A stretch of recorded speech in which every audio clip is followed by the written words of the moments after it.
O assassino em série mais famoso de todos os tempos. Jack, o Estripador, aterroriza as travessas da Londres vitoriana ao cortar e mutilar suas vítimas. Contudo, durante mais de 100 anos, o Estripador não havia sido identificado. Agora, técnicas modernas que traçam o perfil dos criminosos estão trazendo à tona pistas que poderão virar este caso de cabeça para baixo. Vamos recriar as cenas dos crimes e resgatar os arquivos para revelar o principal suspeito que ninguém havia percebido. Vamos abrir os arquivos secretos de Jack, o Estripador.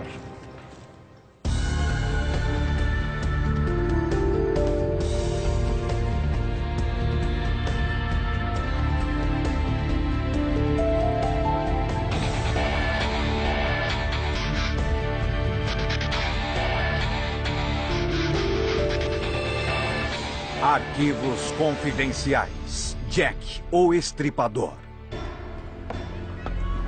Entre os anos de 1888 a 1891, 11 mulheres foram assassinadas na famosa área de Whitechapel, a leste de Londres. 5 dos assassinatos apresentaram similaridades terríveis e foram atribuídos ao mesmo anônimo assassino.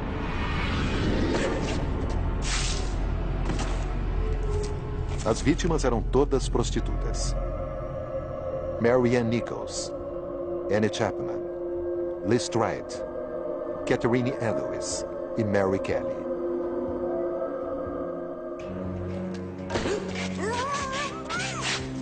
Esta intensa matança em série de prostitutas aconteceu de agosto a novembro e depois cessou de maneira tão abrupta quanto havia começado.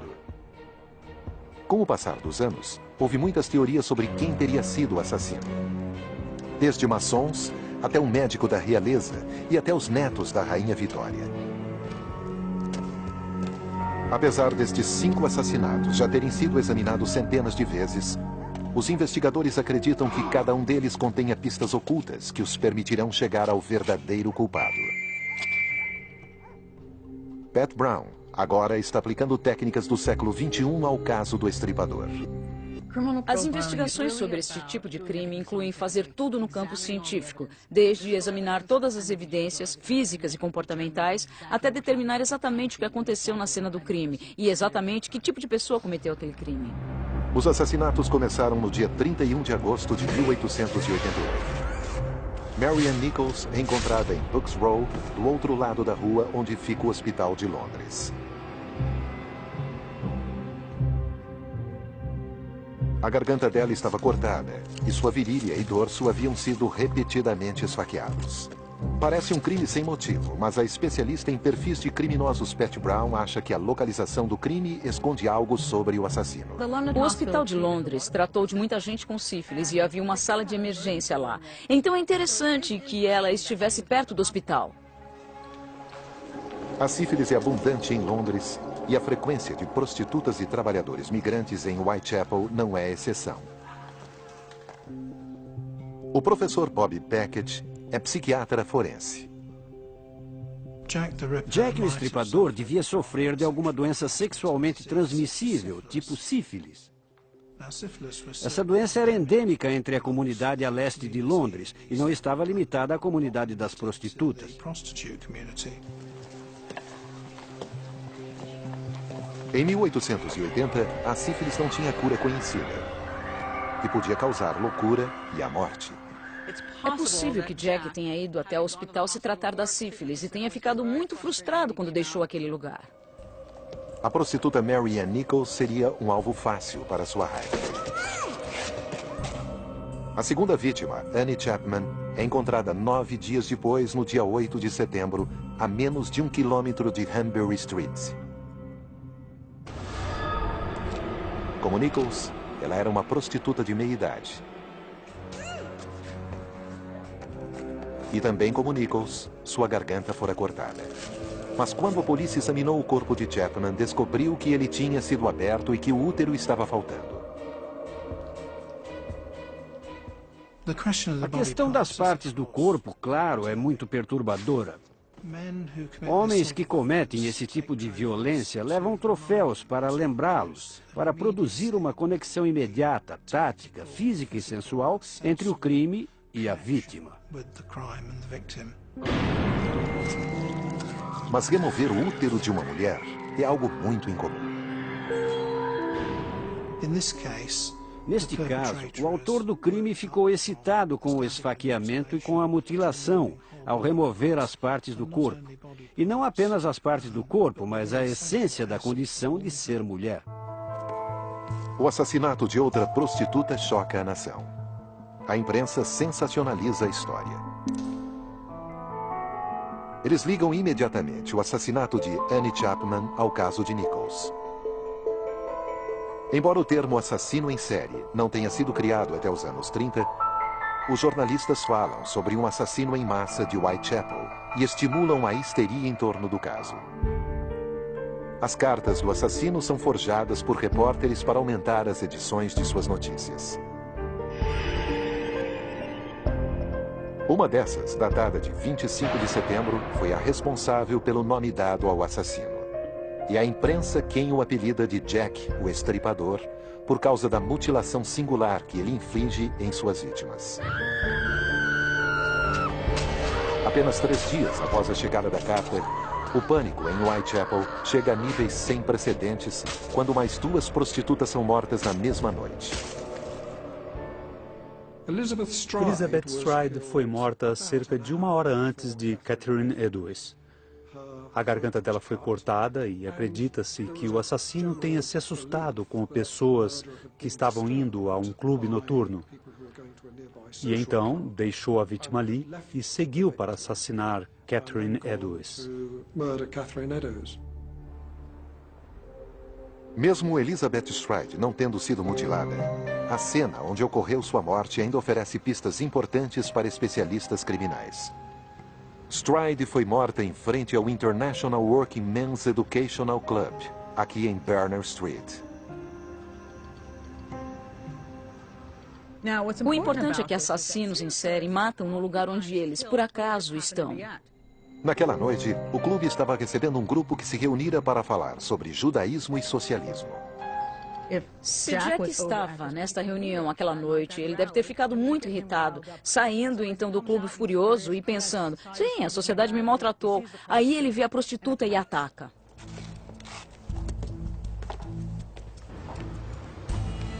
Pat Brown acredita que pistas sobre a identidade do estripador podem ter sido deixadas de seu segundo assassinato na noite de 30 de setembro, noite da morte de Catherine Edwards, em Meadow Square. As pessoas me perguntam se existe uma razão para que os especialistas criminais se dirijam a uma determinada localidade. A resposta é sim. Mesmo isso tendo acontecido há muitos e muitos anos, e que esta não seja a cena original do crime, podemos ver coisas que nos ajudam a entender por que Jack escolheu aquela localização. Desse lugar, ele podia olhar para frente e ver se algum policial vinha vindo. Ele via tudo daqui. O assassinato de Edwards é verdadeiramente terrível. Sua garganta é cortada, seu corpo desmembrado. E pela primeira vez, o rosto da vítima é golpeado. Alguns especialistas afirmam que isso mostra o frenesi cada vez maior de Jack. Mas Pat Brown tem outra perspectiva sobre como a cena se desenrola. Ele a colocou em frente a esta parede porque sabia que queria cortar a garganta dela e queria o sangue longe dele. Ele estava tentando estrangular a vítima, deixá-la em estado de choque, que é basicamente onde as pessoas desmaiam. Mas acontece que ela estava lutando. Jack estava tentando mirar na garganta, mas ela balançava muito os cabelos. Ele estava com a faca na mão e estava tentando controlar a vítima, até que finalmente ele consegue. Ela desmaia e ele corta a garganta dela assim. E como podemos ver, se a pessoa virar, dá para ver um machucado na cabeça. Então, provavelmente, todos os machucados na cabeça vieram do esforço que ele fez para estrangulá-la e fazê-la cair no chão. Catherine finalmente está morta, mas Jack ainda não está satisfeito. Pela segunda vez, o estripador remove o útero da morta. Jack já havia desaparecido quando Edwards foi encontrada pela polícia. Mas ele deixa mais 2 pistas. Um pedaço do avental de Edwards descoberto numa rua próxima. E numa parede no local, palavras rabiscadas com giz. A época, as pessoas pensaram se tratar apenas de um grafite antissemita. Então, para não associá-la ao estripador e também para não incitar violência racial, o grafite é imediatamente apagado pela polícia. Mas um exame das palavras, anotado nos relatórios policiais daquele dia, revela que elas podem ter sido escritas pelo assassino. Donald Randlow publicou vários artigos sobre o caso do estripador. As palavras na parede em Goulston: os judeus não serão culpados sem motivo. Bom, acho que foi Jack. Acho que foi ele quem escreveu aquilo. Em cima estava a mensagem, e embaixo o avental de Catherine Eddowes, manchado de sangue. Por isso acredito que a mensagem foi escrita por Jack o Estripador. A incapacidade de sentir remorso e aceitar a culpa é uma reação típica dos psicopatas. Mais cedo, naquela noite, a reunião no clube masculino pode ter inflamado a sensação de injustiça sentida por Jack. O incidente com Stride aconteceu do lado de fora de um clube que estava promovendo uma reunião sobre judeus. Se Jack levou a sério e se ele estava lá, ainda estava com aquilo na cabeça, sentindo aquele ódio sobre o qual queria que a sociedade soubesse. Ele acha que todos o culpam por tudo, eles estão me culpando por nada, e aí ele vai e escreve aquilo na parede. Pat Brown concorda com Randlow que as palavras foram rabiscadas pelo assassino e acha que os erros gramaticais e de grafia também são consistentes com o cérebro em deterioração de Jack devido à doença venérea dele. Eu acredito que Jack estava perdendo suas habilidades cognitivas e que estava escrevendo daquele jeito, tanto por causa da sífilis quanto por sua raiva. O assassinato de Louis Stride, ocorrido perto de um clube onde se falava sobre judeus socialistas e as palavras na parede levaram Pat a acreditar que o estripador pode ter sido um comerciante judeu. Mas a religião, em 1888, era um tópico tão delicado quanto é hoje. Os assassinos em série existem em todas as raças. Eles podem ser brancos, negros, de qualquer raça. Porque a psicopatia não é um desvio de personalidade exclusivo de um grupo de pessoas. Neste exemplo em particular, eu acho que Jack, o estripador, é judeu. Mas ser judeu não teve nada a ver com ser Jack, o estripador. O perfil traçado por Pat Brown está tomando forma. Um comerciante judeu que sofria de uma doença degenerativa do cérebro. Depois de 4 assassinatos horríveis, forma-se uma imensa pressão pública. Mas o clima de terror está prestes a se intensificar. No dia 9 de novembro, 6 semanas depois do assassinato duplo de Elizabeth Stride e Catherine Eddowes, a onda de assassinatos de Jack parecia ter chegado ao fim quando uma prostituta de 25 anos, Mary Kelly, é feita aos pedaços em sua cama.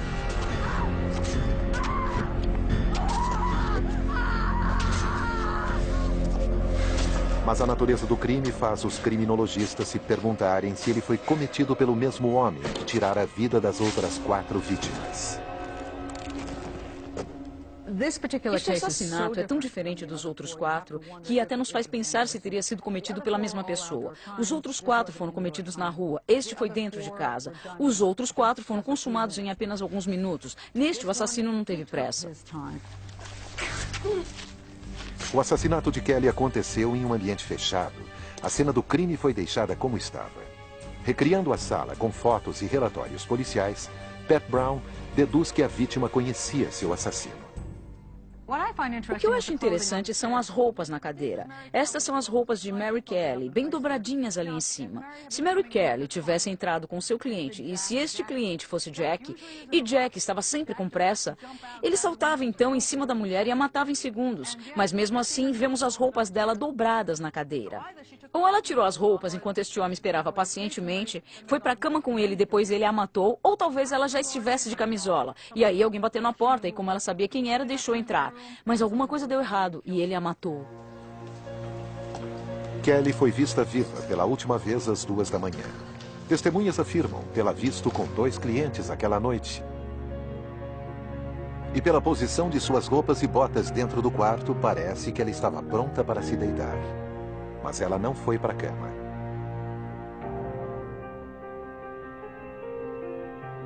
Os pontos mostram a localização das partes do corpo de Mary.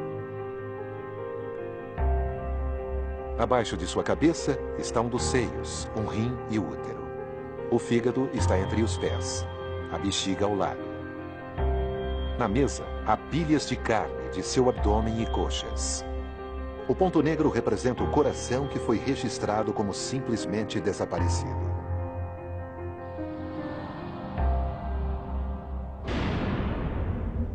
O rosto de Kelly foi horrivelmente desfigurado. Ela estava quase irreconhecível. Suas características de mutilação reforçam a visão de Pat Brown de que ela conhecia o assassino. Havia um lençol sobre ela. Parecia que estava sobre o rosto. Havia cortes nele. E se foi alguém que conhecia Mary, talvez ele não quisesse olhar para ela enquanto fazia aquilo. Ele pode ter feito o que fez e não ter visto o que estava fazendo. Os jornais descreveram como a face da vítima anterior de Jack, Catherine Eddowes, fora cortada. Essa nova virada é relatada com detalhes gráficos. O útero de Mary também foi deixado no local. Este é o órgão que Jack aprecia e, na maioria das vezes, leva consigo. Eu acho que os 4 crimes cometidos nas ruas foram de autoria de Jack, o estripador. Este, o de Mary Kelly, foi cometido por outra pessoa que queria que acreditássemos que Jack tinha sido o autor.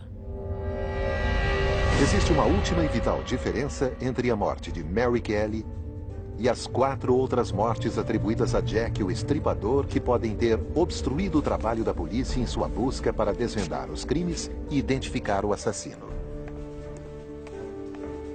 Relatórios policiais dos assassinatos anteriores especulam que a maneira como os corpos foram cortados indica que o estripador pode ter sido um açougueiro, enquanto que a autópsia de Kelly registra que o autor não tinha conhecimento anatômico, afastando a polícia da pista do verdadeiro assassino. Eu sempre achei que fosse alguém tipo um açougueiro, porque ele tinha as habilidades necessárias para extrair os órgãos. Quem poderia andar nas ruas com tanta facilidade e sujo de sangue a não ser um açougueiro? Segundo esta linha de raciocínio, chegamos a um suspeito que não foi investigado pelas autoridades. Um homem que a polícia na época conhecia, mas que preferiu ignorar. Quando analiso os possíveis suspeitos, quem realmente me chama a atenção é um homem chamado Jacob Lev.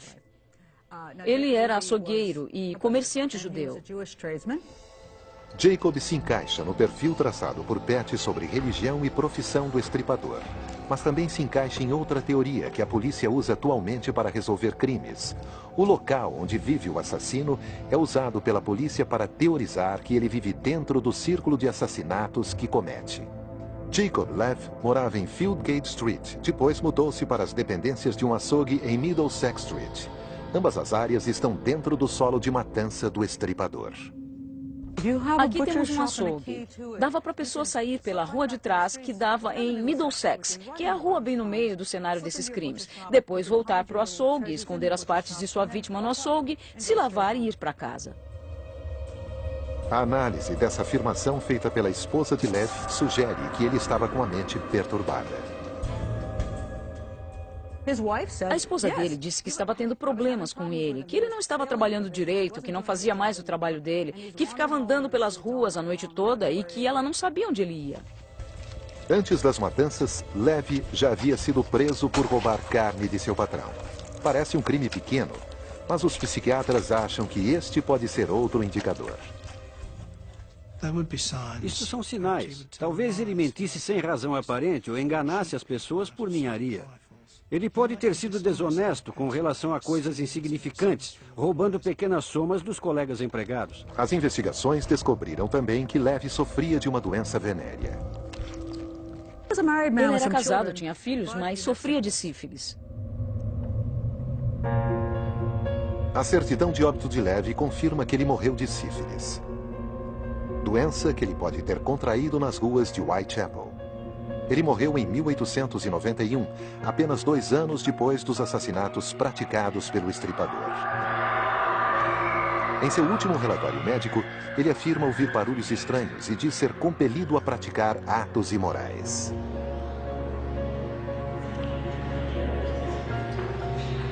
Ouvir barulhos ou vozes mandando a pessoa praticar um ato é um dos sintomas da psicose adquirida no último estágio da sífilis. E a sífilis também pode ser a razão de a prostituta Catherine Edwards ter sido a última vítima de Jack. A doença acabaria tirando dele a habilidade de executar ataques bem orquestrados.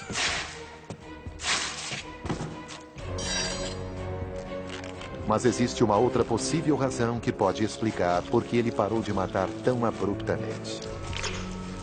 Um comerciante judeu local, uma testemunha ocular chamada Joseph Rian Levy. Joseph Levy foi um dos 3 homens que viram Edwards com o assassino. Ele pareceu bem inútil. Disse que não ia conseguir identificar ninguém, mas sempre que alguém falava com ele, ele dava a impressão de saber bem mais do que dizia saber. É realmente interessante que Joseph Levy não tenha aceitado descrever o homem que poderia ser o Jack, o estripador. Acho que é porque ele reconheceu aquele homem e ele poderia ser Jacob Levy, porque ambos eram açougueiros e trabalhavam um perto do outro.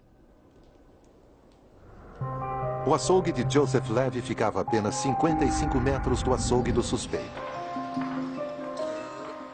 Joseph se manteve em silêncio, mas deu à polícia uma intrigante informação, que agora parece apontar para seu colega. Uma coisa interessante que Joseph Levy disse sobre Jack, o estripador, é que ele era apenas 7 centímetros mais alto que a vítima, Catherine Edwards. Jacob Levy tinha 1,57 m e ela tinha 1,50 m.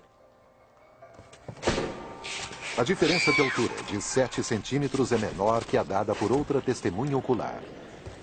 Mas eles deram alturas verdadeiras, o que é difícil julgar. Suas descrições se encaixam a Jacob. Como os investigadores agora revelaram, ele também se encaixa em muitos outros critérios que os criminologistas atuais esperariam ver em Jack. Minha conclusão é de que Jacob Levy era Jack, o estripador, e cometeu os 4 assassinatos ocorridos nas ruas de Londres. Estou certa disso. Todas as provas sustentam essa teoria, mais do que qualquer outra coisa que digam. Se realmente contraiu sífilis das prostitutas, este novo candidato a estripador tinha um motivo perfeito para matá-las. Além disso, ele vivia bem na área dos assassinatos. Tinha um açougue perto dos locais dos crimes, onde ele podia se lavar e esconder os órgãos das vítimas. Sua certidão de óbito prova que sua doença estava suficientemente avançada para que ele fosse classificado clinicamente como psicótico. E ele era um comerciante judeu, perito em facas e com um conhecimento básico em anatomia. As evidências nos levam a acreditar que Jack, o estripador, era o açougueiro de Whitechapel, Jacob Levy. Versão Marshmallow São Paulo.